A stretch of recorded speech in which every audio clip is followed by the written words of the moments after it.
Bueno, buenos días a todas y a todos. Bienvenidos y bienvenidas a esta charla debate que ha organizado el Grupo de Investigación Memoria Social Centro contra la Impunidad y que estamos apoyando desde el Sindicato de Estudiantes y el COT, el colectivo por los olvidados de la transición. Y bueno, hemos decidido celebrar esta charla en un momento que es un poco complicado. Estamos todos con exámenes, con, en fin, muchas presiones académicas, pero sí que creemos que pues merece la pena poder charlar con los protagonistas de aquella transición sangrienta. Sabéis que este 2025 celebramos el 50 aniversario de la muerte del dictador Francisco Franco, desde 1939 a 1975. Una dictadura sangrienta terminó con todas las libertades y derechos democráticos, políticos y sociales, ya lo sabéis, miles de asesinados, una represión salvaje. Y 2 días después de la muerte de Franco, Juan Carlos I de Borbón era proclamado su sucesor como jefe de Estado y rey de España y comenzaba lo que se conoce oficialmente como la transición española. Y no sé si habéis visto que también desde principios de año por parte del Gobierno pues se ha puesto en marcha una campaña de actos institucionales que se han titulado España en libertad, pero este acto realmente lo celebramos para cuestionarnos si se puede hablar de libertad en las semanas finales de 1975, tras la muerte del dictador, si se puede hablar de libertad en 1976, cuando la policía, la Guardia Civil y sus agentes de grupos paramilitares de extrema derecha regaban con sangre y terror las calles del país, y si se puede hablar de libertad en 1977, cuando se seguía torturando impunemente en las comisarías y desde el aparato del Estado se preparaban crímenes como el de los abogados de Atocha. Pues los que estamos aquí sentados y quienes hemos organizado este acto consideramos que no, que esa palabra evidentemente no se puede utilizar. Entonces, hemos organizado este acto, como decía antes, para hablar con los protagonistas de aquella época, de la transición sangrienta. La idea es que yo, que bueno, soy Coral, soy del Sindicato de Estudiantes,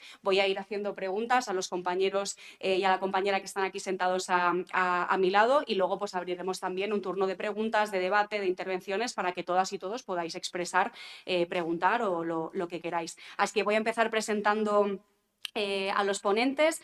Aquí a mi lado está Javier Almazán, que es hermano de Ángel Almazán, asesinado a los 18 años en una manifestación por la abstención en el referéndum de 1976 a consecuencia de una brutal paliza de la policía. Aquí a mi lado está Olga Gutiérrez, que es la viuda de Manuel Ruiz, luchadora que ha dedicado toda su vida a esclarecer el asesinato de su hermano, Arturo Ruiz. Y Pablo Mayorar, condenado a 30 años de cárcel en el verano de 1975 por su militancia en el FRAP, y todos ellos son miembros del COT, del colectivo por los olvidados de la transición. Entonces, yo quería preguntarle a Pablo, o que Pablo pudiera empezar exponiendo, porque en el verano de 1975 todavía quedaban diversos consejos de guerra, condenas a muerte por parte del régimen franquista. Tú en concreto, igual que muchos otros de tus compañeros, amigos y camaradas, pues también fuisteis represaliados políticos y estuvisteis condenados a muerte. Entonces yo quería preguntarte o empezar esta charla para que puedas explicar qué pretendía la dictadura con estos últimos asesinatos y qué fue realmente, cómo fue todo ese proceso. Vale, muy bien. Pues nada, lo primero es, digamos, decir, pues decía Coral una frase, dice, ya sabéis. Entonces no sé muy bien si sabéis o no sabéis lo que significó la dictadura, lo que significó aquellos años y, y por qué de alguna manera pues se ha ido ocultando, echando toneladas de tierra sobre muchas cosas, ¿no? En primer lugar, decir que nosotros lo que hacemos es aportar la memoria de algo que pasó y de algo que nos pasó. La historia, pues tenéis que hacerla vosotros. O sea, que lo que hoy representa la dictadura, lo que representa la represión, lo que representó nuestra lucha, la lucha de Arturo, de Ángel y de todos aquellos que fueron masacrados en la transición, pues tenéis que decidirlo vosotros. O sea, que nosotros lo único que podemos aportar pues es el testimonio de que aquello fue real, de que aquello pasó y de que nos pasó directamente a nosotros. Y yendo a la pregunta de Coral, pues en el año 75, en verano de 1975, la dictadura, una dictadura criminal que se levantó en armas contra la República y que llevó a centenares de miles de muertos, algunos todavía enterrados en las cunetas y que no se les ha localizado, pues estaba en crisis. Y esa crisis la saldó o la pretendió saldar, pues como había hecho siempre, ¿no? Con represión. Y en el verano de 1975 montó deprisa y corriendo 4 consejos de guerra. En estos 4 consejos de guerra nos pidieron 13 penas de muerte a 13 personas, la mayoría jóvenes, algunos estudiantes, enfermeras, periodistas, bueno, la gente que normalmente estaba luchando contra la dictadura. Y en esos 4 consejos de guerra, que duraron cada uno de ellos apenas pues 4 horas, dictaron 11 penas de muerte. Y de esas 11 penas de muerte, el 27 de septiembre de 1975, ejecutaron 5 de ellas, ¿no? Por expreso deseo del Consejo de Ministros. Un Consejo de Ministros que estaba formado fundamentalmente por falangistas y por militares, ¿no? Y como digo, pues el 27 de septiembre de 1975 mataron a nuestros compañeros Humberto Baena, Ramón García Sanz, José Luis Sánchez Bravo, Ángel Otaí y Chiqui, Juan Paredes Mano. Eso ocurría en vida de Franco y en vida de Franco hubo una gran respuesta tanto a nivel nacional como a nivel internacional. A nivel internacional, después de estas ejecuciones, México pidió la expulsión de la dictadura española de la ONU.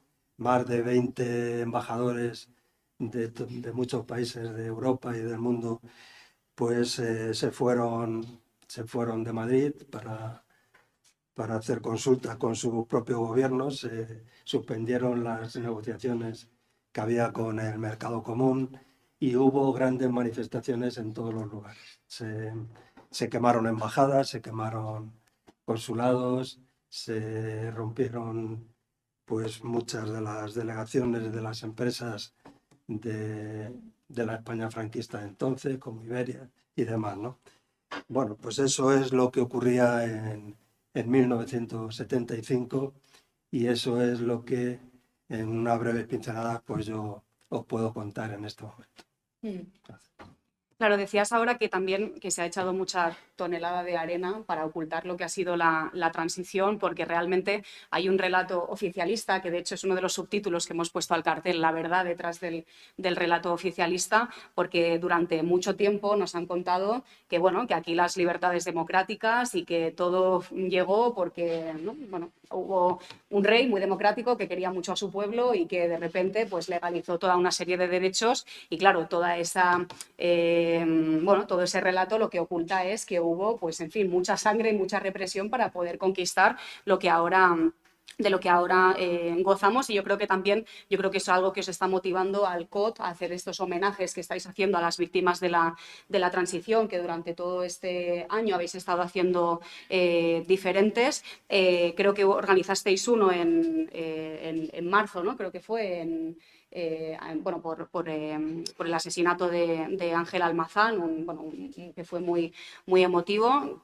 Realmente su asesinato pues, no fue ni un accidente ni un caso aislado, fue parte de una campaña de terror cuidadosamente planeada también por los continuadores de la dictadura franquista para intentar amedrentar a cientos de miles de jóvenes, de estudiantes, de trabajadores, de trabajadoras que reivindicaban en la calle pues, la amnistía para los presos políticos, pero no solo el fin de la dictadura, ¿no? Sino que era pues, una transformación radical del sistema social en el que vivíais. Entonces yo quería preguntarte a ti, Javi, si puedes contarnos un poco pues, sobre el caso de Ángel y lo que significó también.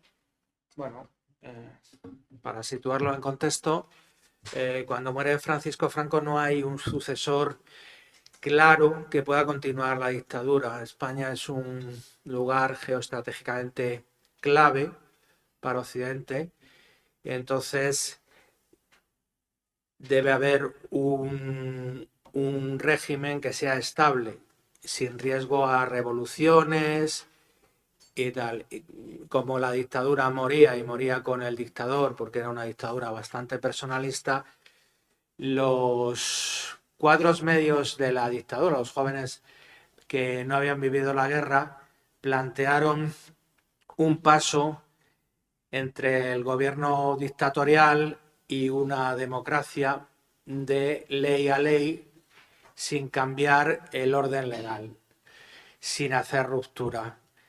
Eso, aparte de ser votado en las Cortes franquistas, tuvo un referéndum donde la gente pues pudo votar si se cambiaba el régimen político, sí o no.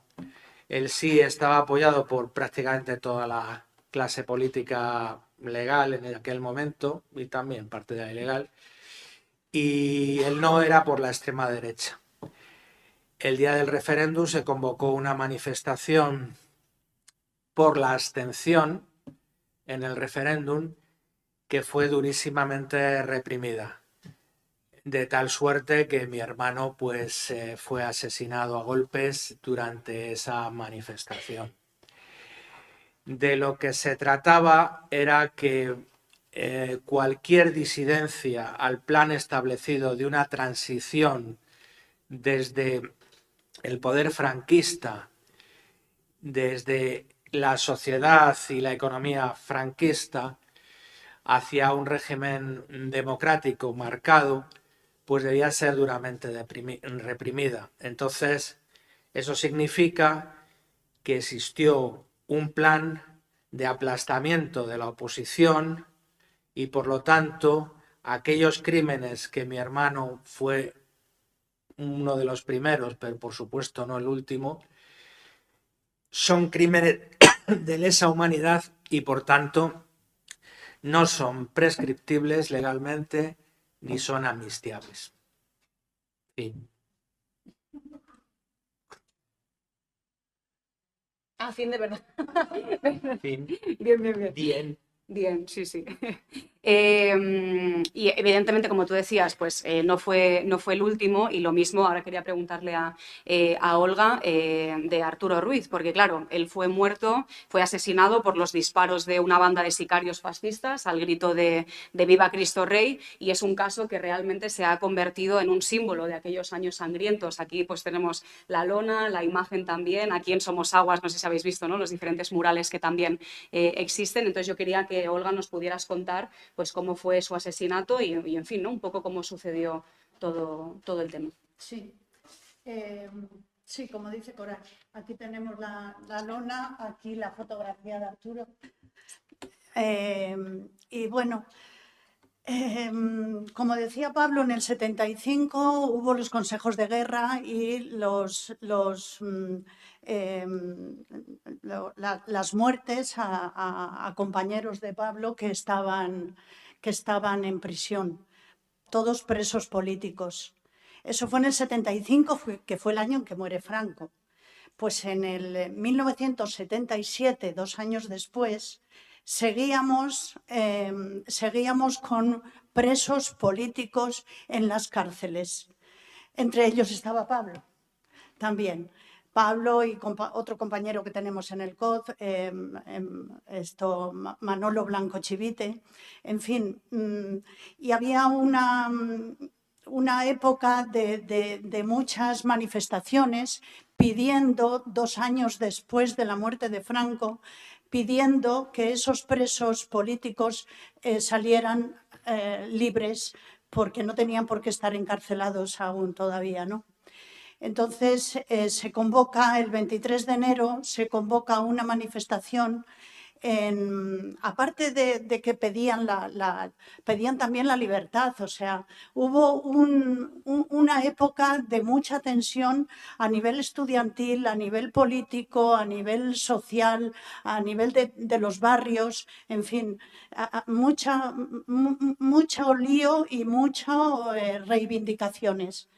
Entonces, el día 23 de enero, que era un domingo de 1977, se convocó una manifestación que pedía la libertad de los presos políticos, la amnistía de los presos políticos.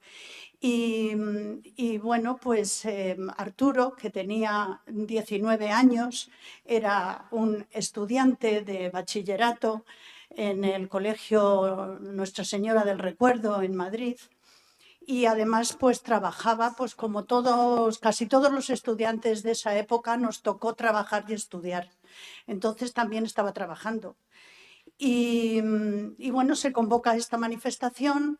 En ella Rodolfo Martín Villa, que era lo que es ahora el ministro del Interior, entonces era el ministro de la Gobernación, dictó la orden de que esa manifestación había que reprimirla con dureza. Bueno, pues Arturo se fue con distintos amigos del barrio a la manifestación. La manifestación era en el centro de Madrid, en la Plaza de España, y la policía la reprime con dureza, y los manifestantes, pues claro, salen corriendo de un lado para otro, y en la Plaza de Soledad Torres Acosta, en Callao, en la confluencia de la calle La Estrella con la calle Silva, se topan unos manifestantes, entre ellos Arturo, con dos ultraderechistas. Uno era Jorge Cesaski Goldstein, que era un argentino judío que pertenecía a la AAA y que había venido aquí a España y tenía contactos con Fuerza Nueva, que era otro grupo ultraderechista. Y el asesino, confeso, José Ignacio Fernández Guaza, era más joven que Cesaski, y se toparon con ellos. Los manifestantes dicen, pensábamos siempre que nos encontrábamos con ellos, daban palos, pero lo de sacar una pistola pues no había pasado, y sacaron una pistola.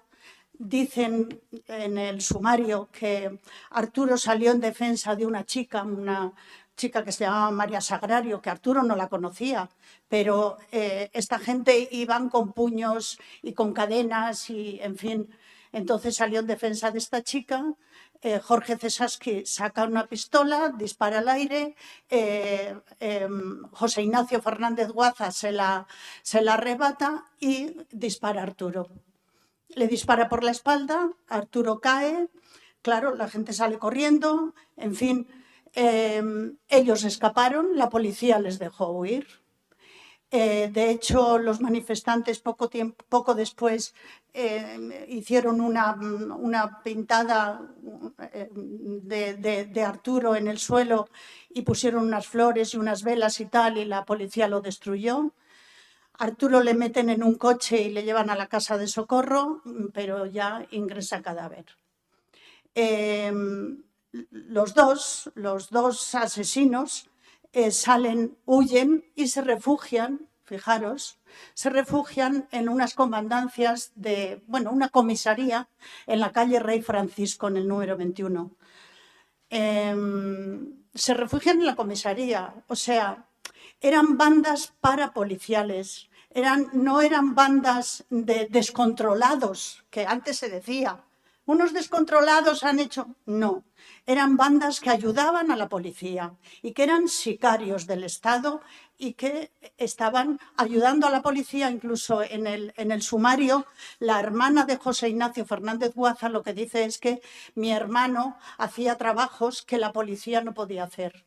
La policía... Sí que lo hacía, porque a Ángel, al hermano de Javier, lo mató la policía, o sea, en una manifestación a base de palos y ya está, o de un tiro, ¿no?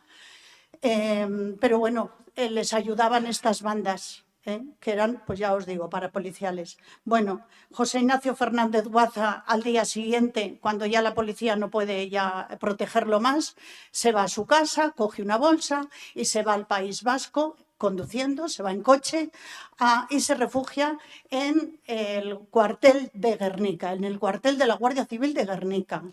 La familia le manda dinero allí y se la manda a un guardia civil.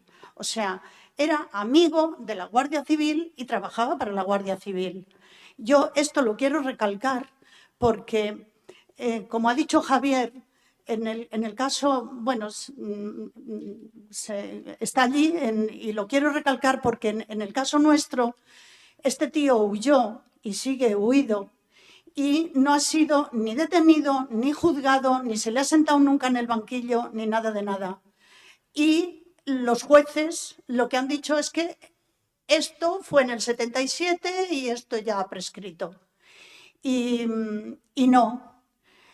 Y nosotros lo que pedimos es que no que vuelvan a reabrir el caso, porque son crímenes de lesa humanidad, porque son crímenes que se cometieron porque había un plan establecido entre el ministro de la Gobernación, que era Rodolfo Martín Villa, y los grupos del Estado, en el que aquí al que se mueva se reprime y se hace lo que se haya que hacer y se le cortan radical, ¿vale? Entonces, si era un plan establecido para que la democracia no llegara a este país o para que el régimen de Franco siguiera sin Franco, porque en el 77 Franco no estaba, pero el régimen de Franco seguía sin Franco.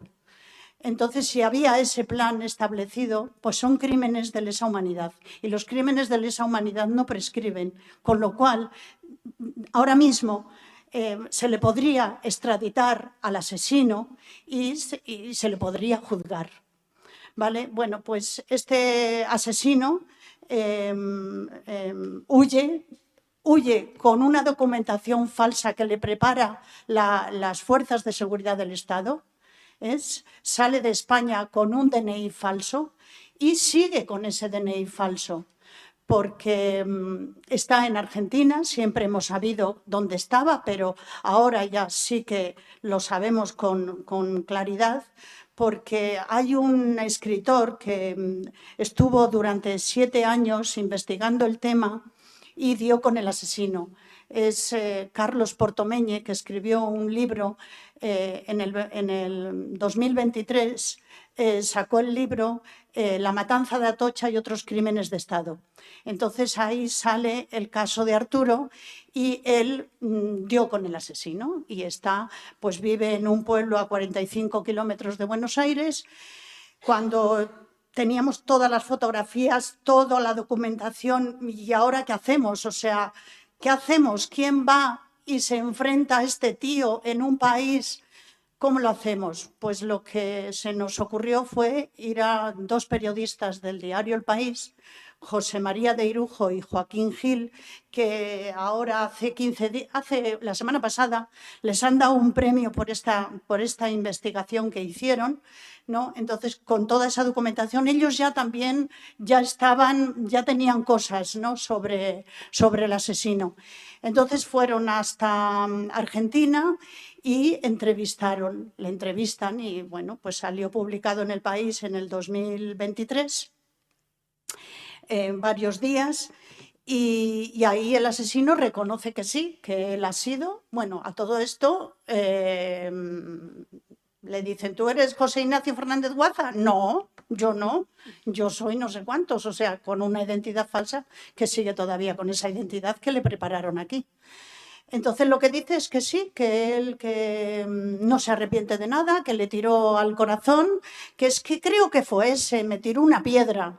O sea, puede ser que Arturo le tirara una piedra, no sé si habría muchas piedras entonces en la plaza de Soledad Torres Acosta, ¿no? Pero Arturo salió defendiendo a una chica que él la estaba increpando, ¿no? Y entonces dice, y sí, pues lo maté, le tiré al corazón. Eran, pues, como os he dicho, bandas preparadas para matar porque sabían muy bien y utilizaban muy bien las pistolas. Al día siguiente de la muerte de Arturo, Hubo una gran manifestación estudiantil, sobre todo de aquí, bueno, fue una manifestación muy grande, pero fue el día que mataron la policía a Mariluz Nájera, que era compañera de esta facultad, con 20 años. Y por la tarde fue cuando prácticamente los mismos asesinos, porque todos estaban en los mismos sitios, en el 76 en Montejurra, en los actos de Montejurra, en el caso de Arturo, de Mariluz, de los abogados de Atocha, bueno, pues se cargan a 5 abogados y 4 heridos de los abogados de Atocha. Eso fue el comienzo de lo que se llamó la Semana Negra de Madrid, ¿vale? Entonces, bueno, pues precisamente ayer en el canal 24 Horas entrevistaron al único abogado que queda vivo de los abogados de Atocha, que fue Alejandro Ruiz Huerta. No sé si alguien lo oiría. Y él dice que el juez Chaparro, que fue el juez que había en aquella época y que ha estado trabajando no hasta hace mucho, fue el que dijo esto hay que taparlo, no se investiga más y se acabó el tema. O sea, había mucha gente involucrada en que la democracia no llegara, que se siguiera con ese franquismo sin Franco, y había mucha gente, mucho poder económico, para que esto no llegara a donde hemos llegado, que fue la democracia. O sea, que la democracia no la trajo ni Martín Villa, ni el rey, ni Suárez, ni toda esa gente, no la trajeron esas personas. La trajeron toda la cantidad de gente, que fueron muchos, fueron muchísimos, los que murieron pidiendo la libertad, pidiendo la amnistía y la democracia en el país. No sé si me quedo con algo. Bueno, pues nada, la justicia que hemos tenido, ninguna, porque lo que había antes en la época en el 77, era el TOP, el Tribunal de Orden Público, se llamaba así, ¿no?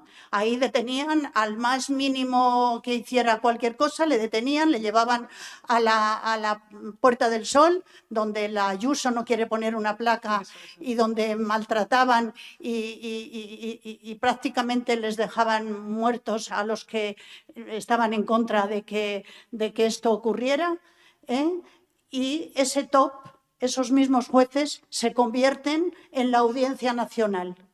O sea, es que son los mismos, son las mismas familias, son los mismos. Entonces, esto no hubiera ocurrido si hubiésemos tenido una justicia como Dios manda, pero no, teníamos la justicia que teníamos y son los que han seguido. Entonces, hemos intentado reabrir el caso, hemos intentado que por la ley de memoria democrática que ahora tenemos vigente, se reabra el caso y se pueda extraditar al asesino, porque sabemos dónde está. Él mismo ha dicho que sí, que fue él, y nos dicen que no. O sea, hay 3 jueces, 2 dicen que no, que aunque al único que detuvieron, que fue al que sacó la pistola, Jorge Cesaski Goldstein, a ese le detuvieron, pues le cayeron 5 años por terrorista y 6 por tenencia ilícita de armas. De esos 5 años y 6 meses, 5 años por terrorismo y 6 meses por tenencia ilícita de armas, solamente hace 1 año en la cárcel. Le dan la libertad provisional enseguida. Porque claro, los jueces que teníamos, pues ala. Uno de los abogados de Atocha, lo mismo. Tenía que ir a una comunión o no sé qué y le dan permiso. Y ya no volvió nunca más, claro, se fugó. Pues es que teníamos esos jueces y los seguimos teniendo, y los seguimos teniendo.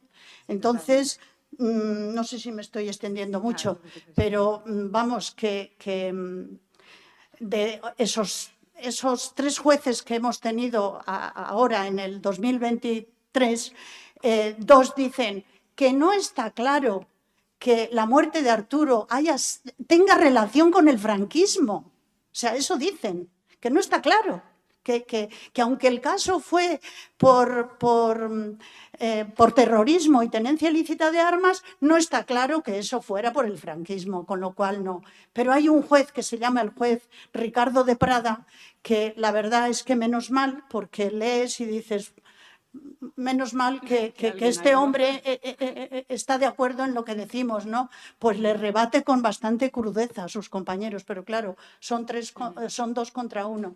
Entonces, pues nada, ahí seguimos. Sí. Yo creo que todos, en fin, ¿no? Cuando escuchamos testimonios así, pues te estremeces y también pues te indignas mucho por la connivencia que existía y que sigue existiendo hasta cierto punto, ¿no? Entre la policía, la extrema derecha, la judicatura Sí. y en fin, ¿no? Que es algo que todavía sigue muy vigente precisamente por lo que explicaba Olga, porque no hubo ningún tipo de... en fin, ¿no? Los que un día se acostaron siendo franquistas, al día siguiente se levantaron siendo demócratas, y tú lo decías, fueron muchos, porque aquí estamos hablando del caso de Arturo, hemos hablado de Ángel, pero fue Mariluz Nájera, fue Yolanda González, fueron hasta 300 asesinados, en su mayoría personas muy jóvenes, en todos fin, jóvenes. De nuestra edad, estudiantes, que pagaron con sus vidas pues su voluntad decidida de realmente pues querer conquistar un mundo más justo. Y realmente es sorprendente también, ahora le quería preguntar a Pablo, porque mientras la calle era esto que explicaba ahora Olga, lo que explicaba Javier, era un hervidero social de manifestaciones permanentes, de movilizaciones, de protestas, que fue lo que permitió tumbar la dictadura, pues en los despachos se preparaba otra cosa, se preparaban los acuerdos que en pocos meses darían nacimiento al régimen del 78. Entonces yo quería preguntaros pues qué opinión os merece pues esa ley de amnistía, todo este relato también, ¿no? De la transición modélica que nos han contado durante tanto tiempo. Bueno, la primera consideración es un poco sobre, estamos hablando de historia, de relato y de lo que pasa. Es que la historia pues tiene que tener en cuenta primero lo que son las batallas y luego pues digamos la negociación que en función de esa batalla pues se hace, ¿no? De quienes se rinden y quienes imponen su ley, ¿no? O sea que hay por un lado la batalla y por otro la negociación. La historia no habla de quién negoció digamos la paz después de Verdún, habla de Verdún, habla de la batalla de Stalingrado, habla del desembarco de Normandía, o sea, habla de todo esto. Pues en la transición hubo eso, ¿no? En la última etapa del franquismo y en la transición lo que hubo es unas batallas, es decir, unas batallas muy profundas y en desigualdad, digamos, de condiciones, ¿no? Los jóvenes, los trabajadores, las mujeres que iban a la batalla, pues sabían que les podían tirotear, que les podían asesinar, como así ocurrió. Digamos, las luchas que se dieron en Elda, en Vitoria, los asesinatos de los abogados, es decir, fue realmente lo importante. Luego hubo una legalización de los sindicatos, pero primero tuvo que haber esa batalla, ¿no? Las luchas que hubieron digamos, por la autodeterminación de las nacionalidades, pues fue importante, ¿no? Y en esas luchas, pues murieron Gustavo Muñoz en la Diada de Cataluña, murió Caparrós en Andalucía, murió Miguel en Valencia y murió mucha gente. Luego hubo pues, los estatutos de autonomía. En Madrid también pasó lo mismo en muchos lugares y particularmente pasó en la universidad. Es decir, estudiantes como vosotros de aquellos momentos salieron a la calle por luchar, como ha dicho Olga, por la amnistía, por luchar por la ruptura y no por una transformación, digamos, vulgar, ¿no? de la dictadura. Y en esas manifestaciones y en esas luchas, pues primero que eran de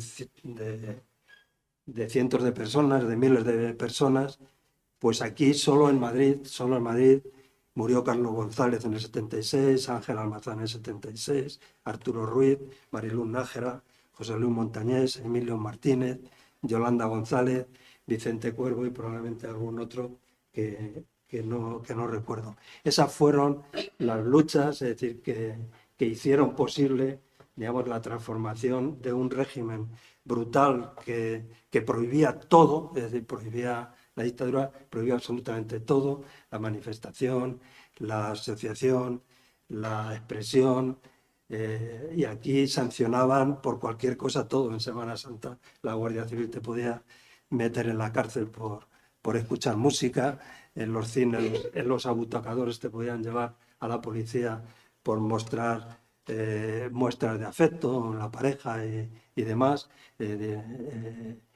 Encarcelaban a homosexuales, encarcelaban a mujeres por adulterio, a los hombres no, pero a las mujeres sí. O sea que todo eso que significaba la dictadura cambió no de motu propio, sino cambió por estas luchas, ¿no? Por las luchas de las mujeres para conseguir el divorcio, para conseguir el aborto y demás, ¿no?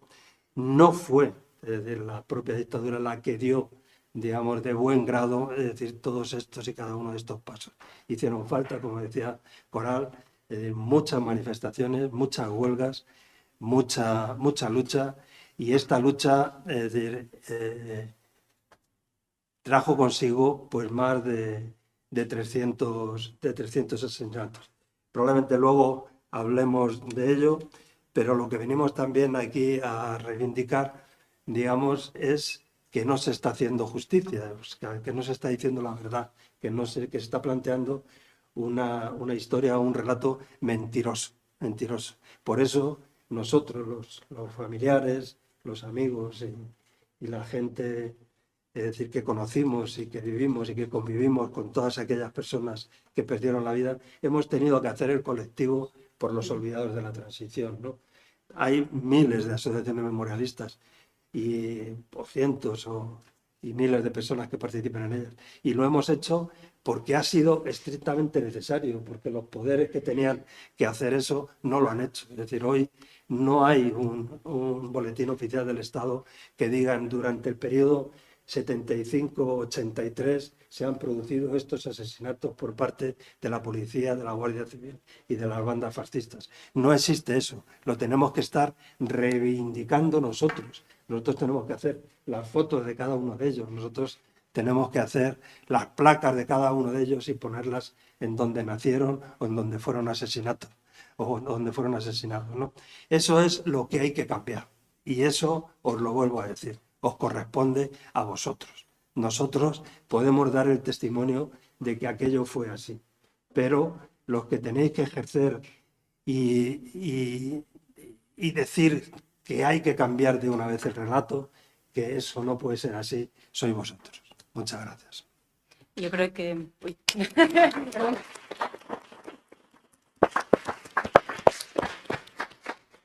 Yo creo que así haremos, porque evidentemente creo que aquí muchos de los que estamos pues sabemos que el mejor homenaje que podemos hacer pues a todos aquellos luchadores, a las familias, a los amigos, a los compañeros de lucha, pues es precisamente pues continuar su misma batalla por conseguir un mundo más justo, un mundo mejor, y así lo hacemos aquí. En fin, ¿no? Somos Aguas es una facultad muy comprometida en la lucha por la educación pública, por Palestina, en fin, contra también los herederos de aquella dictadura que nos estáis contando, que siguen, en fin, ¿no? Que siguen ahí con sus nombres y apellidos. Y yo sí que le quería preguntar ahora a Javier, porque claro, habéis explicado todo el tema de las movilizaciones en la calle y demás, pero quería preguntar también por el tema de la universidad, porque como aquí estábamos explicando, el movimiento estudiantil y los jóvenes que se movilizaran eran, vamos, la diana también que se quería contra quienes iban el régimen franquista y sus continuadores, y realmente ahora, aunque no salvando todas las diferencias, estamos viendo también en la universidad pues toda una serie de retrocesos en nuestras libertades libertades democráticas, de organización. Ahora estamos también difundiendo el caso de las 7 de Somosaguas, 7 compañeras que somos acusadas por delitos de odio, coacciones y demás, por manifestarnos contra el discurso de odio de Espinosa de los Monteros. Entonces, bueno, yo quería preguntarte un poco cómo era también la situación en las universidades y el paralelismo que puedas ver ahora con la actualidad. Bueno, la universidad representaba en ese momento pues a los jóvenes inquietos, a los jóvenes que adquirían conocimiento, cultura y que se daban cuenta de que pues había habido un régimen absolutamente terrorífico y que había que salir adelante, pero no en determinadas circunstancias, sino que había que romper con ese régimen. La universidad fue un hervidero de manifestaciones, de protestas, que por supuesto fueron reprimidas duramente. Los chavales universitarios, ¿dónde estarán? Tendrán mi edad ya. Bueno, serán más mayores que yo incluso y tal. Y votarán al PP y a Vox y esas cosas. Y entonces, pero en ese momento pues eran jóvenes idealistas que de una forma pacífica peleaban y reivindicaban pues una sociedad mejor.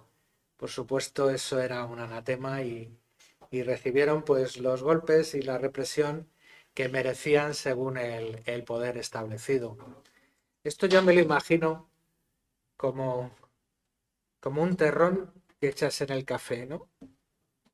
El terror del franquismo, pues, digamos, se disolvió en el magma de la sociedad española, que era inquieta y asustada. Y ese veneno edulcorado, pues es el que surgió y emergió durante la transición, y sus efectos mórbidos los tenemos ahora. Yo quería también ahora, para finalizar y abrir ya pues el turno de preguntas, de intervenciones, de también escuchar las opiniones de todos, acabar preguntándole a Olga, porque claro, tú comentabas antes que muchas veces habéis tenido que escuchar, bueno, muchas veces, más de las que os gustaría, que todo eso forma parte del pasado, ¿no? Que ahora pues no, ha pasado ya mucho tiempo, 50 años en concreto, que hay que dejarlo, que hay que dejarlo estar, pero realmente pues presentar los horrores de la dictadura como algo del pasado también es una, es una declaración política ahora. Entonces, bueno, siguiendo un poco lo que explicaba Pablo, yo quería preguntaros porque, claro, hemos celebrado ya muchos actos así. También celebramos el pasado mes de octubre unas jornadas de la transición sangrienta en Carabanchel, en el espacio Rosa Luxemburgo, donde, en fin, por primera vez en la historia se juntaron pues muchos familiares de víctimas que, bueno, habían estado en contacto, pero que nunca se habían visto en persona. Y bueno, pues tras años de sufrimiento, de silencio, de tabús familiares, de procesos judiciales que no pretenden aclarar ni reparar nada, pues habéis organizado también el colectivo por los olvidados de la transición. Entonces yo quería acabar preguntándote por qué es necesario recuperar la memoria histórica y por qué también hay que vincularlo a la actualidad, por qué no es algo del pasado, sino que es algo que tiene, en fin, ¿no? mucho presente. Sí, fueron 2 días, el 27 y 28, o 26 y 27 de octubre, fueron 2 días, la verdad que inolvidables. Hubo muchísima gente los 2 días, vinieron muchas víctimas de Barcelona, de Menorca, de Granada, de Vitoria, vinieron los del 3 de marzo, las víctimas del 3 de marzo de Vitoria, vino muchísima gente, de Almería, el caso Almería también. Y bueno, pues ahí contamos un poco nuestro relato y lo que pasó, porque estamos cansados de que nos digan que fue una transición pacífica. Que haya libros, muchos libros, y que comenten eso, que fue una transición pacífica, que gracias a lo que os decía antes, al rey, gracias al poder que había en aquella época, se hizo una transición pacífica. Y no, la transición fue sangrienta. Y nosotros lo que queremos desde el colectivo por los olvidados de la transición es, primero, contar nuestra verdad y nuestro relato y que se sepa, porque a vosotros, los jóvenes, os lo están negando, porque no se estudia en el colegio ni en la universidad. Lo que estudiáis es que fue pacífico y no fue así. Nosotros lo que queremos es dar nuestro relato y que se sepa la verdad. Por un lado, ese. Por otro lado, mantener la memoria viva de toda esta gente que murió de esta manera. Porque imaginaros que corten la vida de esta manera a un chaval con 19 años que tenía Arturo, o con 20 que tenía Mariluz, o con 18 que tenía Ángel. Entonces, pues no podemos consentir eso. Y hay que mantener viva la memoria y que se sepa la verdad. Y, por otro lado, también siempre buscamos la justicia, porque justicia no hemos tenido en ningún momento. Y decía Coral, ya se organizaron muy bien y muy astuto Suárez cuando hicieron la ley de la amnistía del 15 de octubre de 1977. O sea, en enero matan a Arturo por la manifestación por la amnistía de los presos políticos y el 15 de octubre sacan una ley en la que es la ley de punto final. Es una ley en la que prohíbe investigar cualquier crimen del franquismo. Entonces, amnistían pues a todos estos de extrema derecha de las bandas parapoliciales, amnistían a jueces que eran prevaricadores, amnistían a la Guardia Civil, que mató a mucha gente. Entonces, esa ley de amnistía nos impide totalmente que esto se pueda abrir y se pueda juzgar. O sea, fueron muy listos, porque por un lado, qué bien, amnistían a los presos políticos, qué bien. Pero por otro lado, prohíben que se abran todos estos casos porque están amnistiados. Y como decía Manuel Blanco Chivite, ¿qué tienen que amnistiar a esta gente si no han sido ni siquiera juzgados?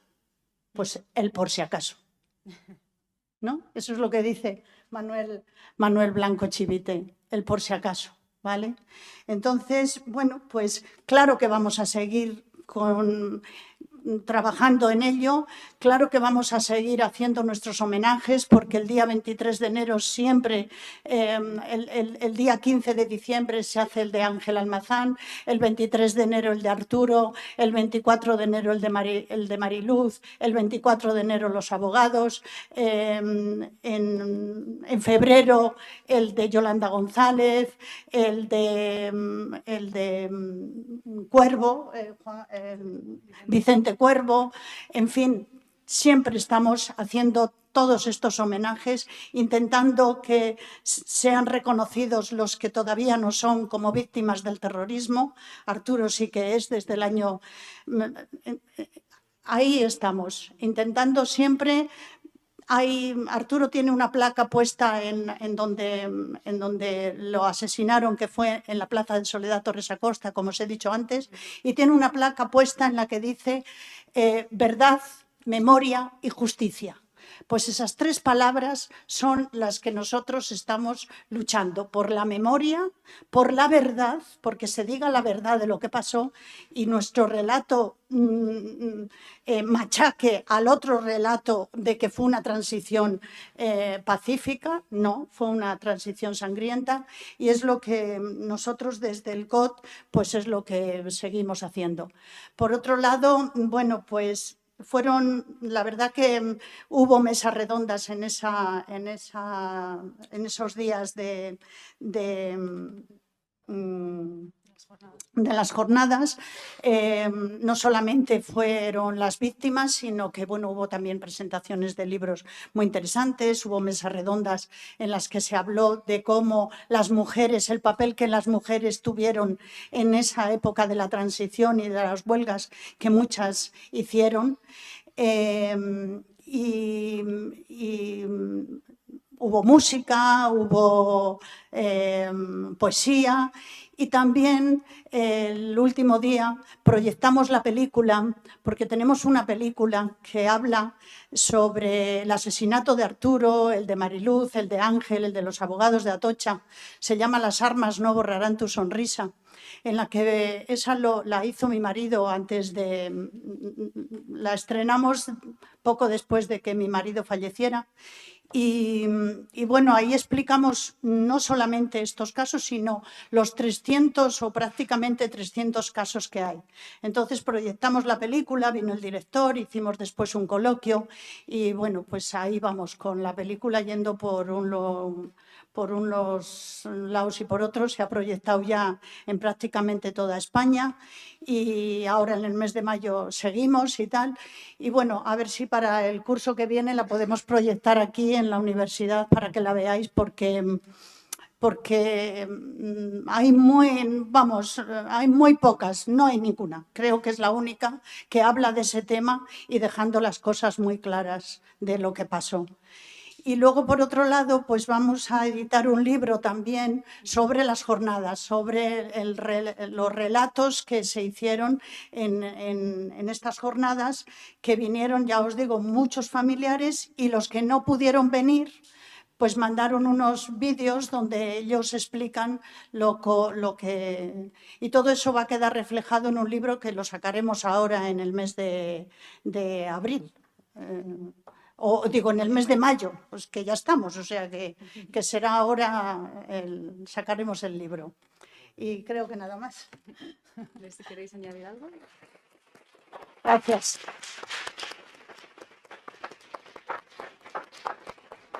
Muchas gracias. Muchas gracias a Olga, a Javi y a Pablo.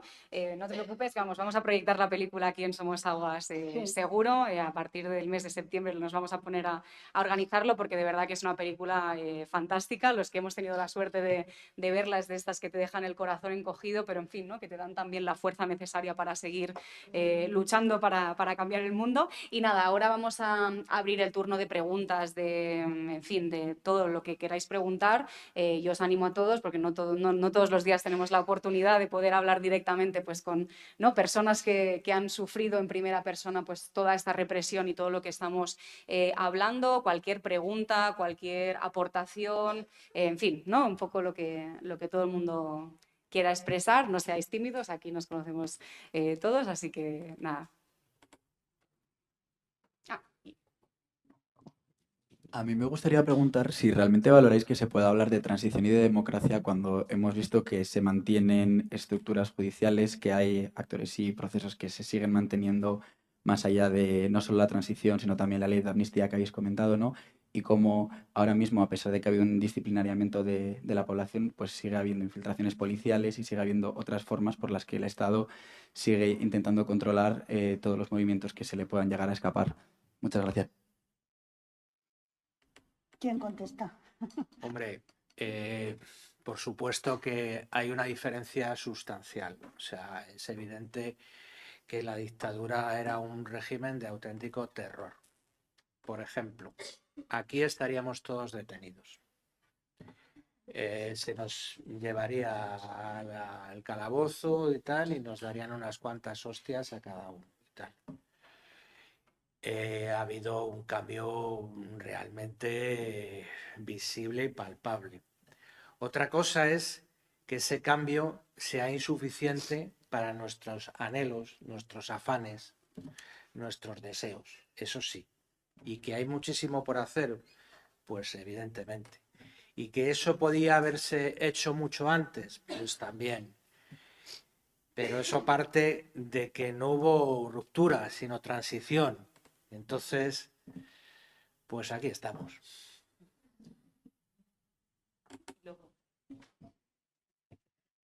Bueno, yo quería comentaros que en esta facultad hemos conmemorado la Semana Negra durante 2 años, gracias a Manuel, que fue el impulsor, a Pablo, también a Javier, de esas jornadas. Y que a raíz de esas jornadas, donde hubo exposiciones, contextualización, no solo de los asesinatos que ocurrieron en la transición, sino el contexto económico, el contexto social, que nos ayuda a entender que no fueron hechos puntuales, que forman parte, como decía Olga, ¿no?, de un plan, y que es nuestra obligación desentrañar todos esos elementos, todos esos factores que dieron lugar a lo que tenemos hoy en día, con sus beneficios y con sus perjuicios. El resultado de lo que tenemos ahora es toda esa complejidad y todas esas luchas. Entonces hicimos exposiciones, también varias sesiones y mesas redondas, en donde se planteó también el tema jurídico, es decir, en qué situación están las demandas, donde solo en este momento creo que todavía está pendiente esas demandas en Argentina, Sí. porque sabéis que se modificó el Código Penal en este país y ya no existe esa justicia universal que hace que crímenes que no prescriben puedan ser juzgados en este país. Entonces se ha tenido que recurrir a la justicia en Argentina.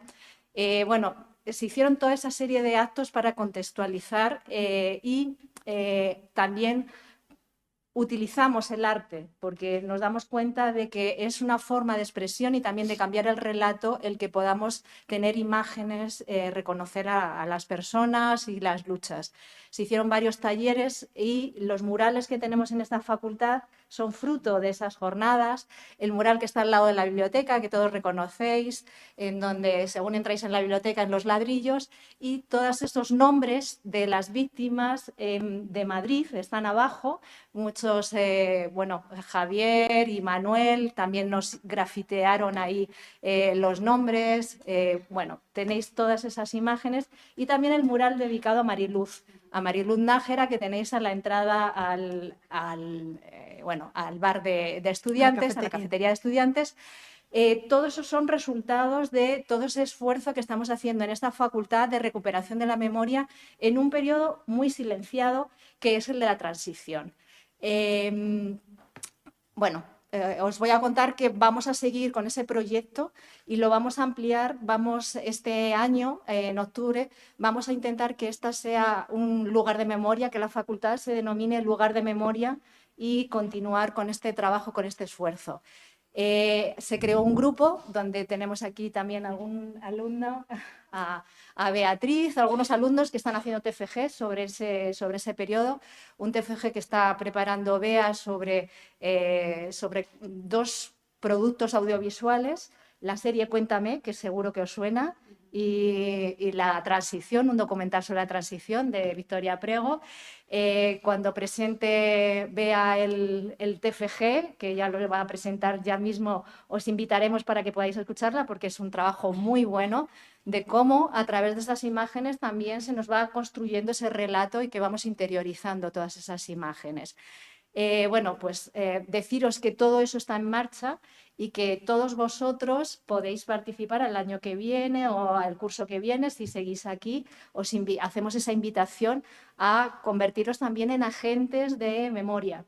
Todos nos tenemos que convertir en sujetos de memoria porque va en ello nuestro propio futuro. Es decir, estamos encaminados a un futuro que puede llegar a repetirse. Muchas de las cosas que pasaron en esa transición, que no resolvió muchos de los problemas por los que estaban luchando. Todos estos jóvenes que son nuestros, porque murieron muy jóvenes y son nuestros compañeros de lucha. En el recuerdo, en la memoria, son nuestros compañeros, están ahí esas imágenes, esa imagen de Mariluz, el de José Luis Montañés, que este año conmemoraremos también, que fue sociólogo, estudiante de sociología, también asesinado como Mariluz Nájera. Todos ellos, como murieron tan jóvenes, tenemos esas imágenes y convirtámoslos en compañeros de lucha, ¿no? Son nuestros compañeros de lucha porque la memoria tenemos que mantenerla viva. Y dicho esto, simplemente ahora os lanzaba la pregunta sobre la ley que tenemos ahora, esa ley de recuperación de la memoria. ¿Cómo valoráis esa ley? si pensáis que hay alguna posibilidad, aunque sea remota, de que se pueda hacer justicia, que no es solo justicia para vuestros familiares y para esas víctimas, es una justicia, tal y como yo lo veo, para este país, para nosotros, es decir, es la justicia con la memoria.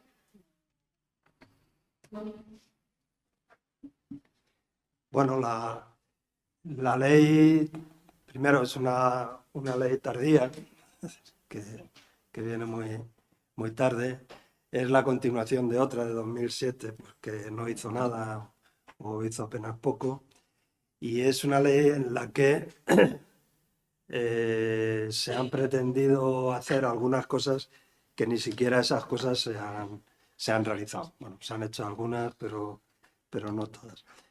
Por ejemplo, bueno, yo hablo un poco también de Madrid. Es decir, en Madrid se sigue ocultando que la DGS fue un sitio de tortura, un sitio de tortura en donde nos masacraron, que la cárcel de Carabanchel fue derruida y no hay ni siquiera un recuerdo de los miles de personas que pasaron por allí y que estuvieron pues mucho tiempo por luchar por la democracia, que no hay ningún recuerdo del Madrid bombardeado, es decir, que estuvo bombardeado durante 3 años, es decir, que resistió al ejército fascista, es decir, con el apoyo nazi, con el apoyo de fascista, y ni siquiera pues hay un breve recuerdo de este sitio fue bombardeado, aquí murieron pues 15 niños, por ejemplo en Tirso de Molina, que eso salió en toda la prensa internacional de Europa, y sin embargo pues aquí no hay nada, ¿no? Y luego, referido a la cuestión de la transición, pues nosotros partimos de un hecho, que lo ha mencionado Javier, es de que había bueno, y Olga también, un plan establecido. Es decir, ese plan establecido se marca en una serie de pautas, es decir, que ni siquiera están siendo consideradas, ¿no? Primero eran asesinados, durante 76, como ya hemos dicho muchas veces, 83, murieron más de 300 personas. Es decir, eso es mucho, es decir, y dejaron de morir, es decir, casi automáticamente, o sea que no fue fruto de la casualidad, fue fruto de que había un plan establecido de matar hasta que hiciera falta. Es decir, ese es un poco el plan siempre del Estado, es decir, matemos hasta que ya no haga falta matar porque seguimos imponiendo nuestras leyes. Sí, de hecho en la película sale un audio donde la policía dice: y no os importe matar. Matar hasta... y no os importe matar, o sea, eso... Sigue, Pablo, perdón. Sí, no. Luego, la mayoría de todos los que mataron, es decir, eran vilipendiados por los grandes medios de comunicación, por la televisión, y no ha habido ni siquiera se ha pedido perdón. Es decir, a Ángel Almazán dijeron que iba bebido y se chocó con una farola. Es decir, y esto lo dijeron en la televisión, lo dijeron en los grandes medios. A los que murieron torturados en Almería decían que, bueno, pues que podían ser terroristas, ¿no? Cuando se demostró que no eran terroristas, dice, bueno, pero que no estaba claro si llevaban droga o no llevaban droga. Es decir, hasta eso, digamos, lo dijeron, ¿no? De José Luis Montañés dijeron que llevaba 50.000 pesetas en el bolsillo, es decir, que probablemente había recibido para ir a manifestarse. Es decir, de todas estas hay muchas cosas, es decir, y nadie ha pedido perdón. Es decir, nadie, ni del país, ni de la televisión, ni de todos esos medios que dijeron todas estas cosas, ¿no? Sus entierros, los entierros de estas personas, es decir, eran reprimidos, es decir, hubo casos, es decir, que el propio ataúd del muerto, es decir, apalearon a las personas que lo llevaban y lo cogió la policía. Eso ocurrió en Alicante, ¿no? Es decir, el caso de Arturo Ruiz, ya lo ha contado Olga, es decir, la manifestación de repulsa del día siguiente fue masacrada, es decir, y Mariluz, es decir, murió asesinada, ¿no? Es decir, los amigos y los familiares, es decir, eran reprimidos, es decir, muchos de los padres eran llevados a la comisaría, Es decir, les preguntaban por sus hijos, qué relación tenían, qué militancia tenían. A los amigos los detenían, es decir, para ver dónde militaban, cómo habían ido a esas manifestaciones, cómo habían ido a esas huelgas, por qué estaban en ese despacho laboralista, qué hacían, qué no sé qué. Es decir, todo era la presión que había entonces. Es decir, no había justicia no porque no se supiera quiénes eran los criminales, como ha dicho muy bien Olga, sino porque les daban salvoconductos para que huyeran. Es decir, muchos de ellos están huidos en Sudamérica. Y bueno, los casos de la policía y la Guardia Civil, bueno, pues hasta recibieron medallas y siguen recibiendo monumentos económicos por esas medallas, ¿no? Es decir, el silencio y la ocultación, pues ya lo hemos dicho, pero no es un silencio que diga, bueno, pues es que igual no se acuerdan de aquello pasó. No, no, es un silencio reprimido, o sea, que reprime, porque como ha dicho Ángeles, es decir, nosotros hemos ido al sitio en donde nos han escuchado. Yo he ido a...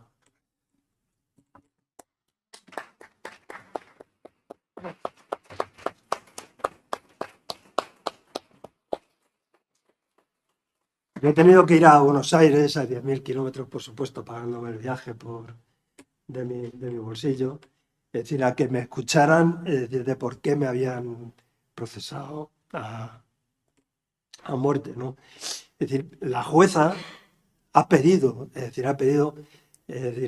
qué hacía la policía entonces, qué instrucciones tenía, si tenían instrucciones a matar o no tenían instrucciones a matar, si tenían, es decir, qué hacían con las bandas fascistas, es decir, si las perseguían, si las detenían.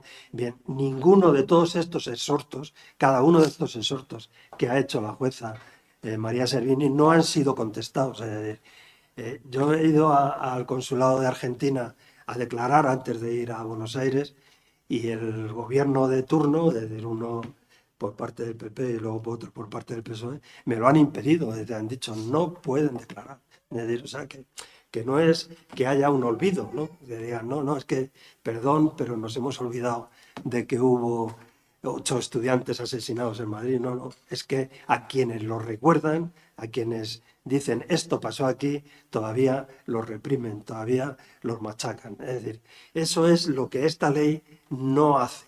Es decir, no hace.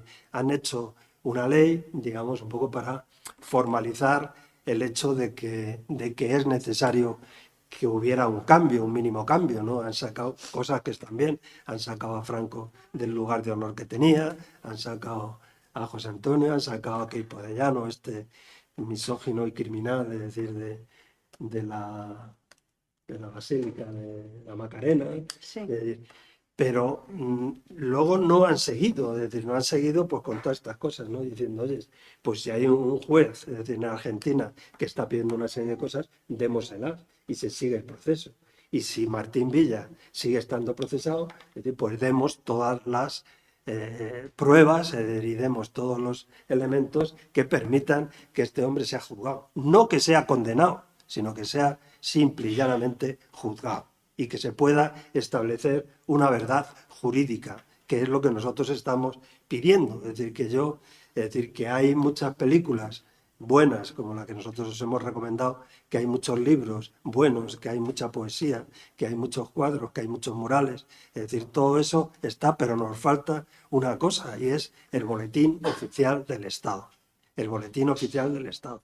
Es decir, en estos momentos, es decir, para que a mí me reconocieran, es decir, que he sido machacado en un consejo de guerra, es decir, que me han impuesto 3 años y que he pasado 2 años y medio de la cárcel, yo tengo que pedir al gobierno esa prerrogativa. Yo no lo voy a pedir. Es decir, si me lo dan, que me lo den. Pero no lo voy a pedir. ¿De acuerdo?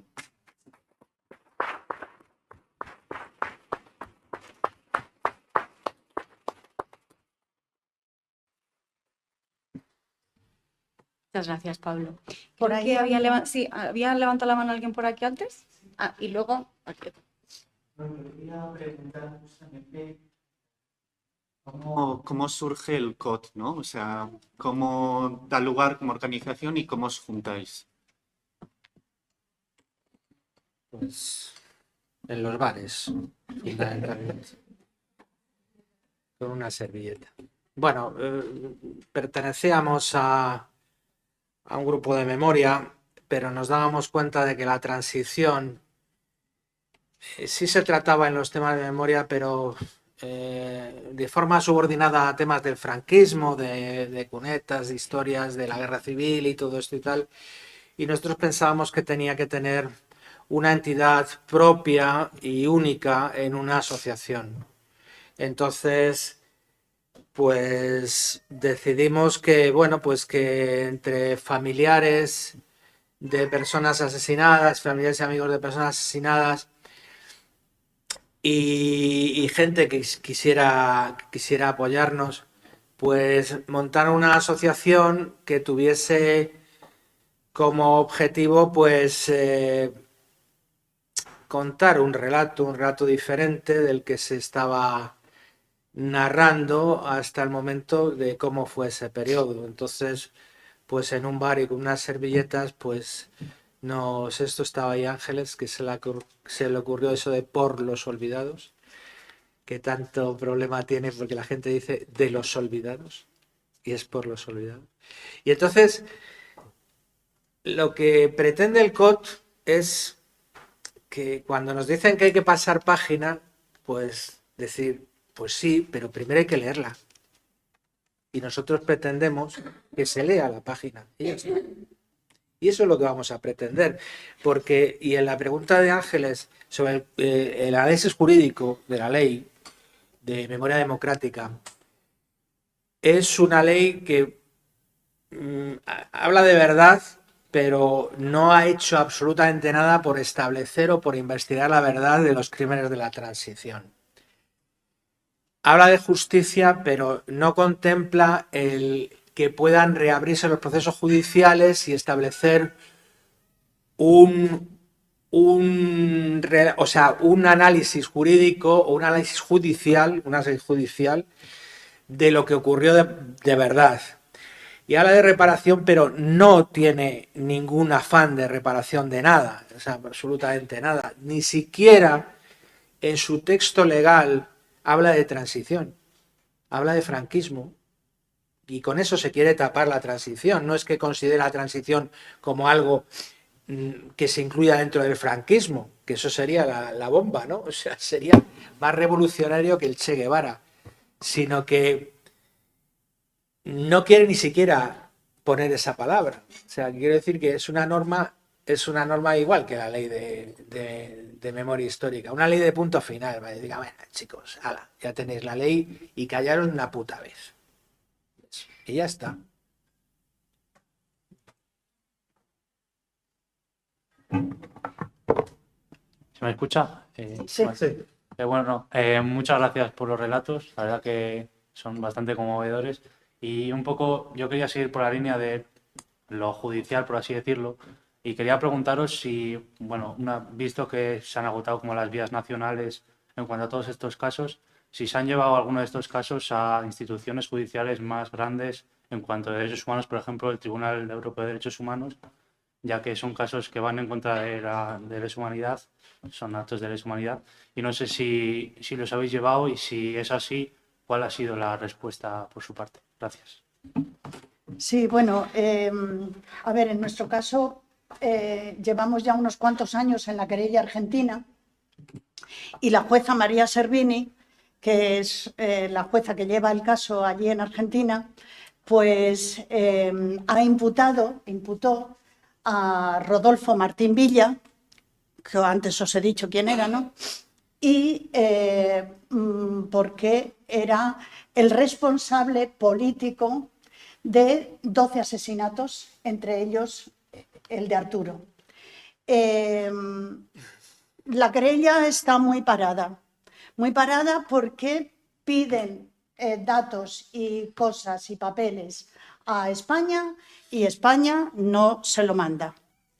En el año 2020, la jueza María Servini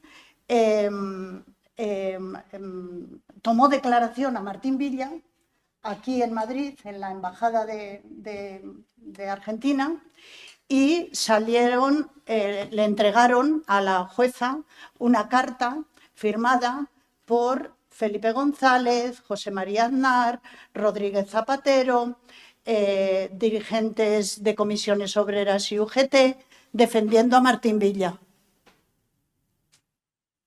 Entonces, pues así está el tema, defendiendo a Martín Villa, que Martín Villa lo único que ha hecho, bastante, ha sido beneficiarse del puesto de la transición. Se ha beneficiado de eso porque ha sido y es dirigente de distintos consejos de administración de empresas y lo único que ha hecho ha sido ganar dinero. Y no es una víctima, las víctimas somos nosotros. Bueno, pues así está el tema. Entonces, nos están denegando la justicia internacional, pero nos la están denegando aquí y poniéndonos palos en las ruedas. Hemos pedido también, que lo he comentado antes, basándonos en la Ley de Memoria Democrática, reabrir el caso y que se le pueda extraditar al asesino José Ignacio Fernández Guaza y 3 jueces, 2 en contra y 1 a favor, lo rechazan, porque no se puede aplicar la Ley de Memoria Democrática, según ellos, porque no está demostrado que ese crimen tenga relación con el franquismo. Entonces, o sea, es que decir eso, es que no saben qué decir y se ponen a decir eso, pues entonces, ¿con quién tenía relación? Con, no sé, no sé con qué. Y claro, como seguimos igual, pues hemos recurrido al Tribunal de Derechos Humanos. Todavía no hemos tenido respuesta. Pero sí, nuestro caso está ya en el Tribunal de Derechos Humanos. Y bueno, pues la justicia internacional existe, pero si aquí te la niegan porque no mandan documentación allí, pues estamos así. Los dictámenes del Tribunal de Derechos Humanos no son vinculantes. Quedan 2 preguntas, si no me equivoco, una por aquí y otra por allá. Y si os parece, a no ser que quede alguna última, ya cerramos la charla. Sí, lo primero, muchas gracias. Y quería preguntar, que hemos hablado de producciones audiovisuales y todo esto, si habéis visto la serie de Las Abogadas de Radio Televisión Española que salió en la 1 y qué opinión os merece. Y luego también ha habido, bueno, he oído varias voces críticas sobre referentes de la transición, como Paca Sauquillo o como Manuela Carmena, justo que hablaban de ellas en la serie, de que, bueno, que se han ablandado con los años y han acabado en puestos institucionales como Paca Sauquillo en el PSOE, como ministra, o sea, perdón, como eurodiputada. Entonces, sí, quería preguntar también qué opináis de eso, o si creéis que hay que separar, o, bueno, esas 2 preguntas. Bueno, a mí la serie de Las Abogadas yo la veo muy blandita, o sea, no se meten ahí en grandes fregados, ¿sabes? O sea, yo la he visto y no sé si habéis visto también, el jueves terminó el último episodio sobre cómo es la transición, cómo es la de... La conquista de la democracia, también, no sé si la habéis visto. Me ha gustado más esa, más que la serie de Las Abogadas, que yo creo que no se mete ahí en mucho, no ahonda mucho en el tema. Y respecto a Manuela Carmena y Paca Sauquillo y tal, pues sí. Sí.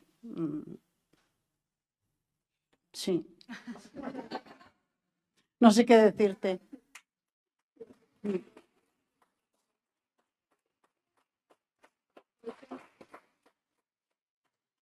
Es un sí, es suficiente. Sí. Sí. ¿Queréis comentarlo? Yo un poco lo que quería decir es que, digamos, cualquier obra de arte, es decir, lo que tiene que transmitir, pues, digamos, un poco es la realidad de lo que ocurría entonces, ¿no? Particularmente la serie esta de Las Abogadas, pues no trasluce digamos, lo que era la dictadura, ¿no? Parece un poco que cuando tú pones ciertas imágenes, es decir, pues que era pues jiji, jaja, ¿no? Un poco, bueno, pues salías corriendo, pero bueno, tampoco era tanto, éramos jóvenes Con y no tacones. pasaba nada y demás, ¿no? Entonces no tiene nada que ver pues poco con verdaderas obras de arte o documentales en donde te reflejan, pues yo qué sé, pues el nazismo en Alemania, ¿no? Nadie se le ocurre pensar que aquello era el jiji, jaja, y además, bueno, pues la gente disfrutaba mucho, es decir, en la dictadura alguna gente, otros lo gaseaban, pero la imagen que hay global no es de eso, ¿no? Ni siquiera en la Francia ocupada, es decir, aparece como los felices años de no sé qué de París y había pues mucha jarana, ¿eh? Entonces aparece como lo que era, ¿no? La policía, es decir, cruel de la Gestapo y demás, ¿no? Eso es lo que digamos un poco pues echa en falta, es decir, que nosotros hasta en la cárcel pues hiciéramos chistes, pues bueno, pues sí, pero estar en la cárcel no era un chiste. Eso es, digamos, un poco lo que se echa en falta. No hay, digamos, hay una política interesada de no traslucir lo que era la dictadura como tal dictadura, ¿no? Es decir, hay una política interesada en no traslucir lo que era la transición en verdad, ¿no? Es decir, hablaba pues un poco Javier de la diferencia entre ahora y antes, es decir, pues antes cuando se iba a la manifestación decías, ojo, es decir, ojo a ver lo que te puede pasar. Esa duda, ¿no? Esa intrínseca pues la teníamos todos, supongo que la tenían todos los estudiantes cuando salían de aquí de Sí, la facultad y es que cuando iban. se arriesgaban a que les mataran y desde luego les mataban. Sí. Ahora, pues bueno, pues igual Coral pues también empieza a tener estas dudas, ¿no? De qué va a pasar. Porque, pues bueno, pues a nadie le hace gracia estar con la espada de Damocles de que te puedan partir la vida con un procesamiento, o con una estancia en la cárcel, ¿no? Es decir, que eso es poco, o sea, que ocurre poco. Pues bueno, no lo sé. Igual, si no hacemos nada, pues ocurre con más frecuencia de lo que nos podemos esperar. Así que, ojito. Y creo que la última pregunta por ahí. Yo mi pregunta era de la bueno, esto que estamos hablando, de sacar desenlados a...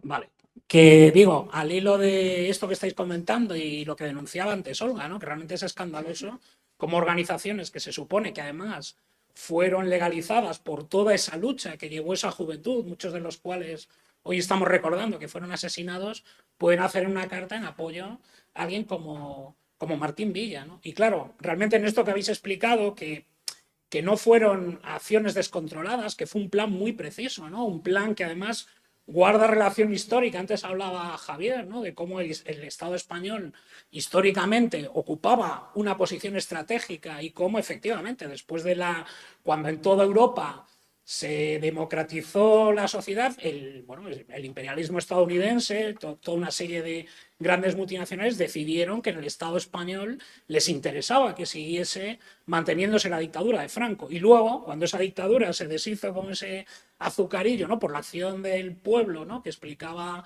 Javier, pues también hubo un plan muy preciso que fue hacer no una ruptura, sino una transición de esa manera que habéis descrito, ¿no? Y claro, en esa transición el papel de los Martín Villa, el papel de Manuel Fraga, el fundador del Partido Popular, el papel de muchos de esos continuadores, herederos, o incluso algunos de ellos todavía viven y ahí se mantienen, está muy claro, ¿no? Pero la pregunta que yo hago es ¿cuál fue el papel en ese plan porque claro, estáis hablando de esos asesinatos del 77 al 83 prácticamente, pero no hay que olvidar que en el año 82 gana las elecciones en este país con una mayoría que nunca había conseguido ningún partido, el Partido Socialista Obrero Español.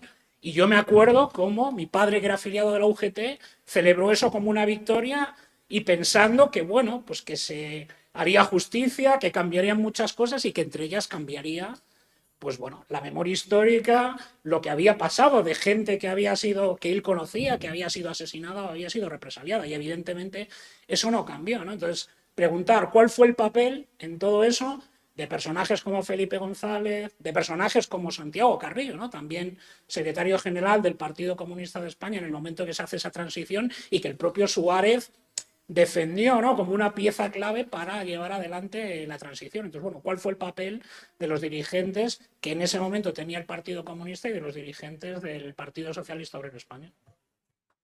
La transición hubiera sido imposible sin el apoyo de la izquierda. Con la derecha exclusivamente no se hubiera llegado a ninguna parte.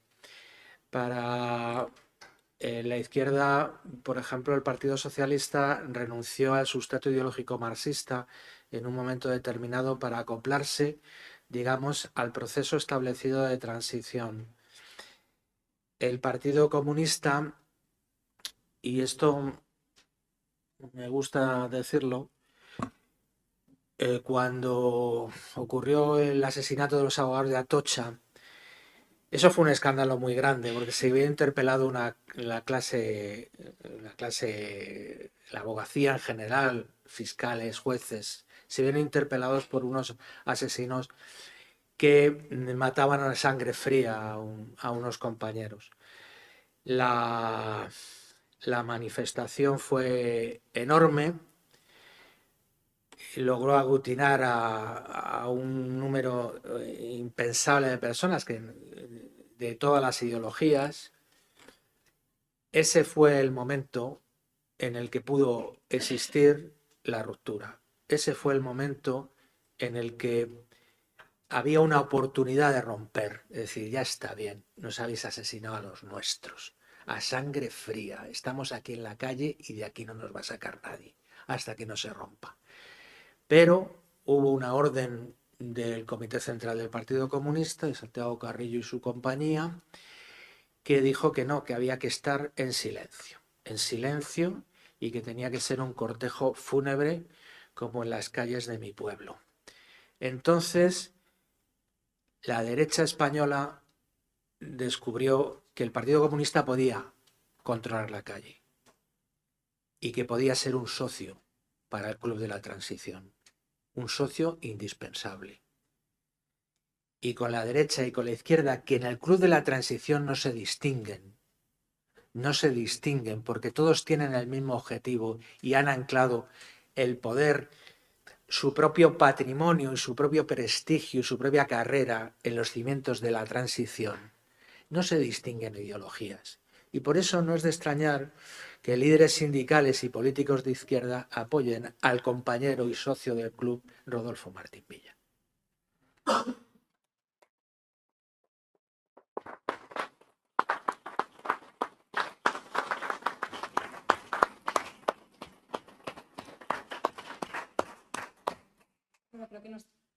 Creo que nos quedaríamos horas y horas aquí hablando, haciendo preguntas, pero tenemos que en algún momento dar por finalizada la charla. Evidentemente, lo primero de todo, dar las gracias a los compañeros, a Javier, a Olga, a Pablo, por las exposiciones, por todo lo que nos habéis contado. Vamos a seguir haciendo muchas charlas de estas, vamos a proyectar la película, porque, en fin, es más necesario que nunca. También yo creo que en un momento de avance de la extrema derecha, de militarismo, de represión, de genocidios que estamos viendo en vivo y en directo, pues recuperar toda esa memoria y también pues sacar todas las conclusiones de la época que nos habéis descrito. Así que bueno, ¿no? Es el paso también de todas, pues dar un paso adelante, organizarse, luchar, porque evidentemente aquí no termina nada. Ahora a la salida vais a ver que aquí también tenéis una mesa donde hay muchos textos donde, en fin, ¿no? Se habla de la transición, desde la verdad de la transición, también otros escritos y otros materiales que os recomendamos que le echéis un vistazo. Y nada, muchas gracias también al grupo de investigación Memoria Social contra la Impunidad por organizar el acto y gracias a todas por venir y nada, que vayan muy bien los exámenes. Muchas gracias. Gracias.